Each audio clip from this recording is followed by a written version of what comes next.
तीन जादुई माखन के घड़े।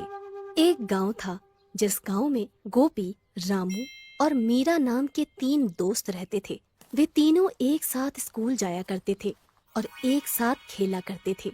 गोपी गरीब लड़का था, उसका घर बहुत छोटा था और वो ज्यादा महंगे कपड़े नहीं पहन सकता था। रामू और मीरा बहन भाई थे और वो बहुत अमीर थे। उनका बहुत सुंदर घर था। दोनों बहुत सुंदर सुंदर कपड़े पहना करते थे। रामू हमेशा अपनी चीजें दिखाकर गोपी को चिढ़ाया करता था, पर मीरा बहुत ही अच्छी लड़की थी। वो गोपी के लिए कभी कभी रामू के ऊपर गुस्सा हो जाती थी। गोपी की माँ शालिनी बहुत ही पूजा पाठ किया करती थी और पूजा करने के बाद पूजा के प्रसाद का एक लड्डू गोपी को जरूर दिया करती थी। एक दिन रामू, गोपी और मीरा तीनों पहाड़ी के पास खेल रहे थे। वो तीनों अक्सर वहाँ खेलने जाया करते थे। रामू ने एक बहुत सुंदर घड़ी पहनी हुई थी। गोपी, तुम जरा संभल कर खेलो ना। देखो तुम्हारी गेंद मेरी घड़ी पर न लगे। ये घड़ी बहुत महंगी है। मेरे पापा मेरे लिए दिल्ली से लाए हैं। रामू भैया, आप अपनी ये घड़ी निकाल भी तो सकते हो। खेलते समय अगर उस पर गलती से गेंद लग गई तो? बेचारा गोपी दोनों की बातें चुपचाप खड़े होकर सुन रहा था। वो कुछ नहीं बोला। क्या हुआ गोपी? चलो तुम गेंद को मेरी तरफ फेंको। गोपी कुछ उदास हो गया था। वो बोला, मीरा, मुझे अब खेलने का मन नहीं है। कल खेलेंगे। हम घर चलते हैं। हाँ हाँ, चलो चलो घर चलते हैं। शाम भी बहुत हो गई है और मुझे भूख भी लग रही है। आज मेरी मम्मी ने घर में गुलाब जामुन बनाए हैं। चलो चलो जल्दी जल्दी चलो। चलो गोपी, तुम भी हमारे घर चलो। हम तीनों एक साथ रसगुल्ले खाएंगे। नहीं मीरा, देर हो जाएगी। माँ ने जल्दी घर आने को बोला था। कल जन्माष्टमी की पूजा है ना, इसलिए। इसके बाद तीनों अपने अपने घर चले गए। घर में गोपी की माँ पूजा कर रही थी और गोपाल को भोग लगा रही थी। बेटा गोपी, आ जाओ, तुम भी भोग लगा दो। लड्डू गोपाल से जो मांगोगे तुमको मिल जाएगा। गोपी इतना सुनकर खुश हो जाता है। सच माँ, लड्डू गोपाल कुछ भी कर सकते हैं। हम जो मांगेंगे वो हमें मिल जाएगा। हाँ बेटा, वो भगवान हैं। सारी दुनिया वही तो चलाते हैं। आओ, अब जल्दी आओ। मासूम सा गोपी खुश होता हुआ भागकर भोग लगाने लगा। आज गोपी बहुत ही उदास था। रामू की घड़ी वाली बात उसे बहुत बुरी लगी थी। वो अपनी चारपाई पर रात में लेटा हुआ था और सोच रहा था, हम कितने गरीब हैं। हम अच्छे कपड़े भी नहीं पहन पाते और ना ही अच्छा खाना बना पाते हैं। रामू के पास कितने अच्छे अच्छे खिलौने हैं, पर मेरे पास सिर्फ एक गेंद।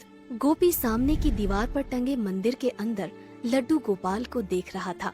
लड्डू गोपाल, क्या तुम हमें अमीर नहीं बना सकते? तभी गोपी की माँ वहाँ आ जाती है।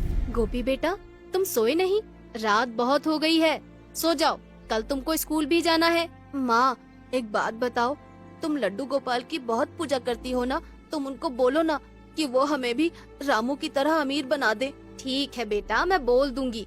बस तुम मन लगाकर पढ़ाई करो। तुम देखना, लड्डू गोपाल तुम्हें बहुत अमीर बना देंगे। चलो अब तुम सो जाओ। गोपी अपनी माँ की बात मानकर चुपचाप सो जाता है। अगली सुबह होते ही गोपी की माँ आवाज लगाती है, गोपी बेटा, जल्दी उठो, तुम्हें स्कूल नहीं जाना क्या? गोपी की आँख खुल जाती है और उसकी सारी नींद खराब हो जाती है। आंखें खुलते ही वो कहने लगता है, अरे लड्डू गोपाल, तुम इतनी जल्दी सवेरा क्यों कर देते हो? अभी थोड़ी देर पहले ही तो रात हुई थी और इतनी जल्दी तुमने सवेरा कर दिया। गोपी ने दीवार पर लगी लड्डू गोपाल की तस्वीर को मासूमियत से देखा और नहाने चला गया। आज जन्माष्टमी है, आज स्कूल नहीं जाना है माँ। गोपी की माँ हंसने लगती है। बेटा, यही एक अच्छा तरीका है तुम्हें जगाने का। गोपी की माँ ने छोटी छोटी 3 मिट्टी की मटकियों में मक्खन भरकर एक प्लेट में सजाकर वो प्लेट गोपी को दे दी। बेटा गोपी, ये तीनों मटकियाँ मंदिर के पास एक रस्सी से बांध दो। गोपी ने पूछा कि इन मटकियों में क्या है। इन मटकियों में मक्खन है और हम आज लड्डू गोपाल को माखन का भोग लगाएंगे। कहते हैं मंदिर में मक्खन की मटकियाँ रखने पर रात को कृष्ण कन्हैया स्वयं आ जाते हैं और माखन खा लेते हैं, और जिसका माखन उन्हें पसंद आ जाता है उसकी सारी मनोकामनाएं पूरी हो जाती हैं। गोपी को ये बात बहुत अच्छी लगती है और वो छुपकर रसोई में जाता है और एक मुट्ठी शक्कर अपनी जेब में भर लेता है। घर के आंगन वाले मंदिर में पहुंचते ही गोपी अपनी जेब से शक्कर बाहर निकालता है। लड्डू गोपाल, मैं आपको ज्यादा मीठा माखन खिलाऊंगा, लेकिन आप बदले में मुझे अमीर बना देना। इसके बाद गोपी थोड़ी थोड़ी शक्कर तीनों मटकियों में डाल देता है और मटकियों को रस्सी से मंदिर के आंगन में लटका देता है। माँ, मैं खेलने जा रहा हूँ। मैंने मंदिर में माखन की मटकियाँ रख दी है।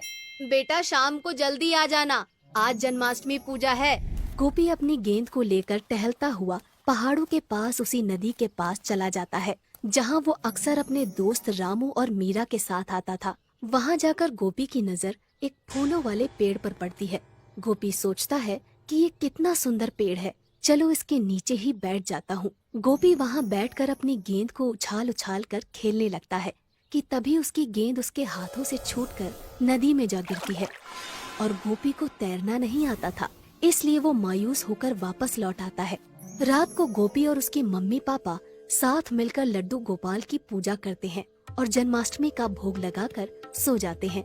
अगले दिन गोपी जब मंदिर के आंगन में जाता है तो तीनों मटकियों के नीचे बहुत सारा मक्खन डला हुआ था। माँ, ये मटकियों से माखन किसने निकाला है? देखो कितना सारा माखन नीचे गिरा दिया है। बेटा, अभी मंदिर के आंगन में तो कोई नहीं गया, जरा मटकियाँ खोल कर देखना। गोपी शरारत करते हुए तीनों मटकियों को फोड़ देता है। मटकियाँ फूटते ही उसकी आंखें फटी की फटी रह जाती हैं। तीनों मटकियों से हीरे और चांदी के सिक्के और नोटों की गड्डियाँ नीचे गिर रही थी। माँ, ओ माँ, जल्दी आओ, देखो इन मटकियों में कितना सारा खजाना भरा है। गोपी की माँ तुरंत वहाँ आ जाती है। हे भगवान, इतना सारा खजाना! लगता है लड्डू गोपाल ने हमारी प्रार्थना सुन ली है। गोपी और उसकी माँ बहुत खुश थे। अब वो भी बहुत अमीर हो चुके थे। उनके पास बहुत सारे हीरे और चांदी के सिक्के और 2000 के नोटों की गड्डियाँ आ गई थी। उन्होंने अपना बहुत सुंदर घर बनवा लिया था और सुंदर सुंदर कपड़े भी खरीद लिए थे। गांव के लोग समझ रहे थे कि गोपी के पापा बाहर से बहुत सारा धन कमा कर लाए हैं। अब गोपी अपने दोस्त रामू से भी ज्यादा अमीर हो गया था। अब गोपी बहुत खुश था। कुछ दिनों बाद रामू और मीरा गोपी के घर खेलने आते हैं। दोनों भाई बहन गोपी का घर देखकर दंग रह जाते हैं। इतना सुंदर घर उन्होंने कभी नहीं देखा था। रंग बिरंगे सुंदर सुंदर पर्दे और सुंदर सुंदर खिलौने और बहुत बड़ा प्यारा सा बागीचा। वहाँ बागीचे में बहुत सुंदर झूला भी था। गोपी, तुम्हारे पापा बाहर से बहुत सारा धन कमा कर लाए हैं। अब तुम भी बहुत अमीर बन गए हो। हाँ रामू भैया, आप हमेशा गोपी को नीचा दिखाया करते थे। आज गोपी हमसे भी ज्यादा अमीर हो गया है और उसमें जरा भी घमंड नहीं है। उसने हमें अपने घर बुलाकर इतना अच्छा नाश्ता करवाया है। तुम सच कह रही हो मीरा, गोपी बहुत ही अच्छा लड़का है। मैंने उसके साथ अच्छा नहीं किया, उसकी बात बात पर बेइज्जती की और अपने चीजों का घमंड दिखाया। तुम भी क्या बातें लेकर बैठ जाते हो? जो हुआ उसे भूल जाओ। हम तीनों दोस्त हैं और दोस्ती के बीच में ऊंचा नीचा नहीं होता। तो बच्चों, इस कहानी से यही समझ में आया कि हमें अपना विश्वास कभी नहीं खोना चाहिए। भगवान हमेशा हमारे साथ होते हैं। रतनपुर नाम के एक गांव में शुभम नाम का लड़का रहता था। शुभम गांव में अपनी माँ के साथ रहता था और अपनी रोजी रोटी कमाने के लिए आम की खेती करता था। शुभम अपने बगीचे में पेड़ों की काट छांट और देखभाल में पूरा समय देता था, लेकिन फिर भी उसके आम कभी आधे पके ही रहते तो कभी काले काले दागों वाले आम उगते। ऐसे आमों को जब वो बाजार बेचने जाता तो उन्हें कोई भी नहीं खरीदता था। जब भी वो किसी व्यापारी के पास अपने आम बेचने जाता तो व्यापारी कहता, अरे रे रे रे भैया, ये कहाँ से आम उठा लाए हो? ऐसे आमों को तो कबाड़ी भी ना खरीदे, मैं क्या खरीदूंगा? बेचारा शुभम उन्हें बेचने की पूरी कोशिश करता और कहता, अरे सेठ, एक आम खा के तो देखो, बहुत ही मीठे आम हैं, इतने मीठे कि ऐसा लगे जैसे मुंह में मिश्री घुल गई हो। व्यापारी बोला, भैया जी, खाएंगे तो तब ना जब आम देखने में अच्छा होगा। जब इसे देख के आदमी खरीदेगा ही नहीं तो इसे खाना तो बहुत दूर की बात है। निराश शुभम अपने आम लिए बाजार से वापस आ गया। अब तो ये शुभम के लिए हर साल की कहानी बनती जा रही थी। हर साल उसके आम रखे रखे सड़ जाते, जिसके चलते उस पर कर्ज का बोझ बढ़ता ही जा रहा था। अब तो कर्जदारों ने उसके घर आकर के उसका सामान ले जाना शुरू कर दिया था ताकि वो अपना कर्ज वसूल सके। उन्हीं कर्जदारों में एक था लाला। लाला भी एक आम के बगीचे का मालिक था, जिसके आम बाजार में सबसे महंगे बिकते थे। लाला को शुभम का गांव में रहना बिल्कुल भी पसंद नहीं था।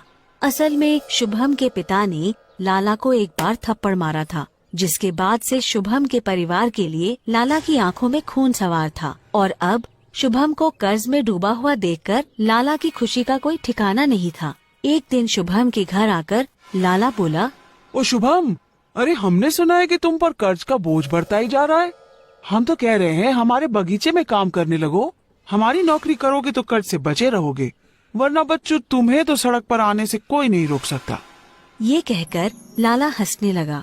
लाला को यूं हंसता देखकर शुभम बोला, आज जिस पैसे के नशे में चूर होकर हम पे हंस रहा है ना लाला, याद रखना एक दिन तुझसे बड़ा आदमी बन के दिखाऊंगा। मैं सड़क पर रहूंगा, लेकिन तेरे जैसे गिरे हुए आदमी के यहाँ नौकरी नहीं करूंगा। ये सुनकर लाला तमतमा गया और गुस्से में बोला, अबे ओ भूखे फकीर, इंसान को बातें ना औकात देखकर करनी चाहिए।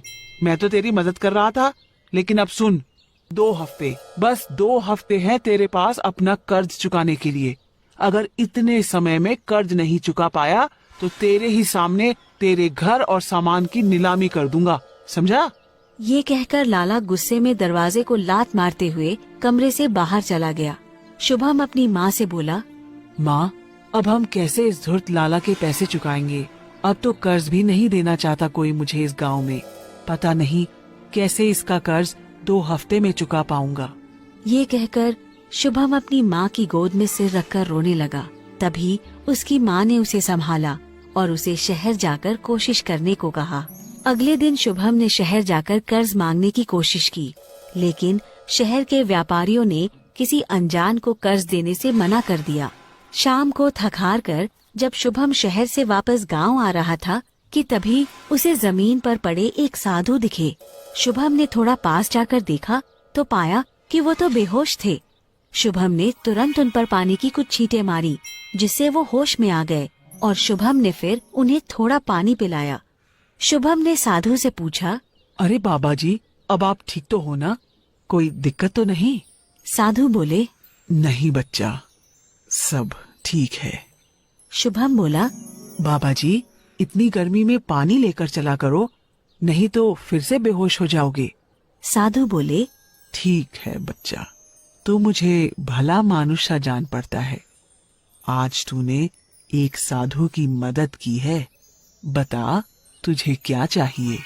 शुभम बोला, बाबा जी, बस मुझे आशीर्वाद दीजिए कि मेरा कर्ज और मेरी गरीबी दूर हो जाए। ये सुनकर बाबा जी ने पोटली में से एक सुनहरा बीज निकाला और बोले, इस बीज को बोते समय जिस फल का नाम तुम लोगे, ये बीज उसी फल का पेड़ बन जाएगा। उस पेड़ के ही फल तुम्हारी गरीबी दूर करेंगे। ये कहकर साधु अलख निरंजन बोलते हुए अपने रास्ते पर आगे बढ़ गए। शुभम भी उस बीज को लेकर गांव वापस आ गया। अगले दिन साधु के कहे मुताबिक शुभम ने उस बीज को अपने आम के बगीचे में गाड़ दिया और बोते समय आम का नाम लिया। शुभम ने उस बीज की बहुत मेहनत से देखभाल करनी शुरू कर दी। वो बीज 2 दिन में ही पौधे में बदल गया। तीसरे दिन शुभम ने जब आकर ये सब देखा तो बोला, अरे ये बीज है कि जादू की टोकरी इतनी जल्दी पड़ गई? देखते ही देखते 1 हफ्ते में वो पौधा पेड़ में बदल गया और उस पर फल आने लगे। अगले दिन शुभम ने जब उस पेड़ से आम को तोड़ा तो उसे यकीन ही नहीं हुआ। वो आम कोई मामूली आम नहीं बल्कि सोने का आम था। शुभम तुरंत उस आम को लेकर बाजार गया और इस आम को बेच आया। उसे बेचकर उसे इतने पैसे मिले जितने वो साल भर में भी नहीं कमा पाता। शुभम ने उन पैसों से लाला का कर्ज चुका दिया। इतनी जल्दी कर्ज चुक जाने से लाला हैरान तो हुआ, लेकिन उसने इस पर ज्यादा ध्यान नहीं दिया। धीरे धीरे शुभम बहुत अमीर हो गया और उसने नया घर, नई गाड़ी और गांव में कई दुकानें खरीद ली। ये सब देखकर लाला जलन में फूंका जा रहा था। वो बोला, ये फकीर जो सड़क पर आने वाला था, इसके पास ऐसा कौन सा खजाना आ गया जो इतना हवा में उड़ रहा है? आज तो पता करके रहूंगा। शुभम जानता था कि लाला को उसकी अमीरी हजम नहीं होगी, इसलिए उसने अपने सोने के आम के पेड़ के आसपास जाल बिछवा दिए थे। लेकिन लाला को ये बात नहीं पता थी। जब लाला शुभम के बगीचे में घुसा तो सोने के आम देखकर बोला, अच्छा, तो ये राज है इस फकीर की अमीरी का। अभी इसकी अमीरी निकालता हूँ। आज इसके सारे आम गायब कर दूंगा। ये कहकर जैसे ही लाला पेड़ के पास सोने के आम तोड़ने बढ़ा, वैसे ही उसका एक पैर जाल में पड़ गया और वो वहीं उल्टा लटक गया। लाला ने छूटने की पूरी कोशिश की, लेकिन जब वो जाल से नहीं छूट पाया तो उसने चिल्लाना शुरू कर दिया। अरे अरे कोई बचाओ, बचाओ इस जाल से।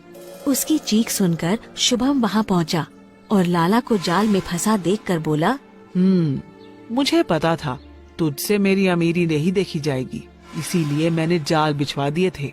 लाला बोला, अरे मुझे माफ कर दो शुभम, मैं फिर चोरी नहीं करूँगा।